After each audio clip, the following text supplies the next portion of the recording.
Guys welcome back to my another blog. તો આજે છે હોલિકા દહનનો દિવસ। તો અમે જઈ રહ્યા છીએ હોલિકાના દર્શન કરવા માટે।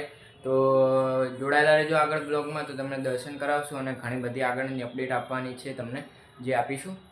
તો જોડાયેલા રહેજો બ્લોગમાં।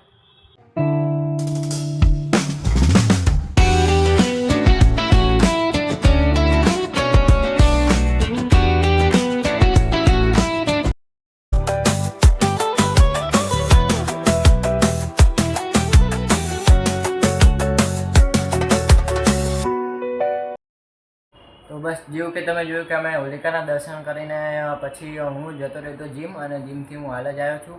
અને એક વાત એ જણાવવાની હતી કે અમારા જે ત્યાં હોળી થાય છે અમારી સોસાયટીમાં, એ વૈદિક રીતની હોળી થાય છે, જેનાથી પર્યાવરણનું જતન થાય છે।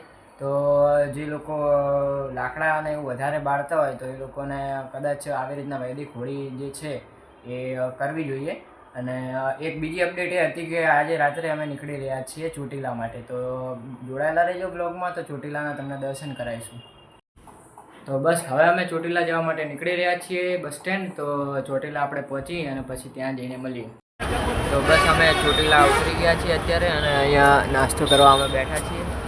બસ ચા નાસ્તો કરી અને પછી આપણે ચોટીલા ઉપર ચડવાનું છે। તો ચોટીલા ઉપર ચડશું અને તમને બતાવીશું ઉપર દર્શન, જો ફોન અલાઉડ હશે રેકોર્ડિંગ, તો આપણે ત્યાંના ઉપરના દર્શન પણ કરાવીશું। ચોટીલા ગામનો જે મુખ્ય દ્વાર છે એ આવી ગયો છે, અને અહીંથી બજાર ચાલુ થઈ જાય છે, અને આગળ જે છે સીડીઓ છે ચોટીલા ગામની મંદિરની સીડીઓ, અને ત્યાં ઉપર જે છે લાઇટો દેખાય છે ચોટીલા મંદિરની। તો બસ આપણે ચડવાનું ચાલુ કરીએ। આ છે ચામુંડા માતાજીના ડુંગરનો મેઇન ગેટ, અને આપણે પહોંચી ગયા છીએ।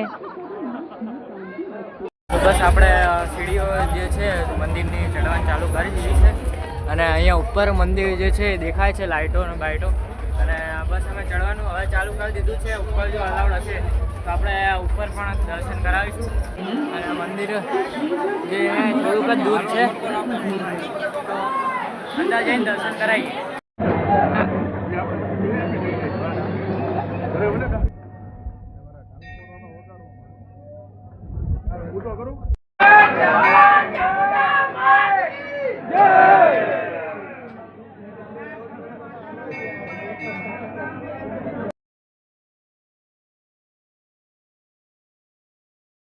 બસ હવે અંદર મંદિરમાંથી અમે દર્શન કરીને બહાર નીકળી ગયા છીએ, અને હવે જઈશું નીચે, અને નીચે ઉતરીને પછી મળીએ તમને। તો અમે નીચે ઉતરી ગયા છીએ અહીંયા, અને અહીંયા મસ્ત એવી ફોટો ફ્રેમ્સ છે બધી સારી એવી। તો ચોટીલાથી આપણે ઉતરી ગયા હતા નીચે, અને બસ અમદાવાદ જવાનો પ્લાન હતો, એટલે આપણે લક્ઝરીમાં બેસી ગયા છીએ। તો હવે આપણે અમદાવાદ રિટર્ન થઈશું। તો બસ હવે અમે અમદાવાદ ઉતરી ગયા છીએ ચોટીલાથી પાછા, અને હવે અત્યારે બપોરે અમે જઈએ છીએ જમવા માટે, જે ખોડિયાર કાઠિયાવાડી રેસ્ટોરન્ટ છે ત્યાં આગળ।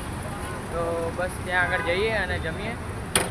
તો અમે આવી ગયા છીએ ખોડિયાર કાઠિયાવાડી રેસ્ટોરન્ટમાં, અને તમને બતાવું કે અહીંયા પહેલાં તો અલગ અલગ જાતના સલાડ અને જે આચાર છે એ સર્વ કરવામાં આવે છે, અને રેસ્ટોરન્ટનો એક્સપિરિયન્સ અત્યારે તો ખૂબ સારો રહ્યો છે। અને હજુ મેં ઓર્ડર નથી કર્યું, ઓર્ડર કરીને જે આવે એ ટેસ્ટ કેવો છે એ તમને આગળ જણાવશું।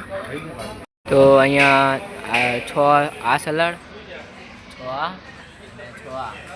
અને આ 9 જાતના જે અથાણા છે, 2 જાતની ચટણી, ગોળ અને જોડે સિંગ।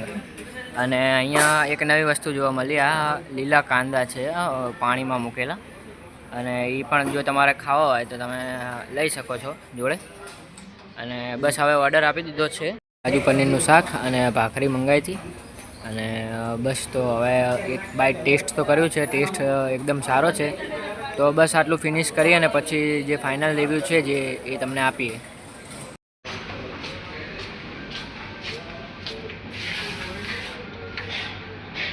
બસ આપણે ખોડિયાર કાઠિયાવાડી રેસ્ટોરન્ટમાંથી જમીને બસ ઘરે પાછા આવી ગયા છીએ, અને આપણે ચોટીલાની જર્ની પણ અહીંયા જ પૂરી થાય છે। અને ખોડિયાર કાઠિયાવાડીના ઢાબાનો જો ઓનેસ્ટ રિવ્યૂ આપવા જઈએ તો જે આઈટમ મંગાવી હતી, જે શાક અને દાળ ફ્રાય જીરા રાઈસ અને ભાખરી જે હતી, તો એ બધું પણ મસ્ત હતું। અને એ લોકો જોડે 18 જાતના સલાડ અને 9 જાતના જે આચાર છે એ મળે છે, અને ઘણા બધા મુખવાસમાં પણ ઘણી બધી વેરાયટી છે, જેનો વિડીયો હું આગળ બ્લોગમાં મૂકી દઈશ।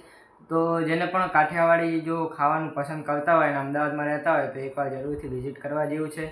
તો બસ આજનો બ્લોગ અહીંયા જ એન્ડ થાય છે. તો વિડીયો ગમે તો લાઇક કરજો, શેર કરજો અને સબસ્ક્રાઈબ કરજો. મળીએ આવા જ નવા બ્લોગમાં. ત્યાં સુધી બાય બાય.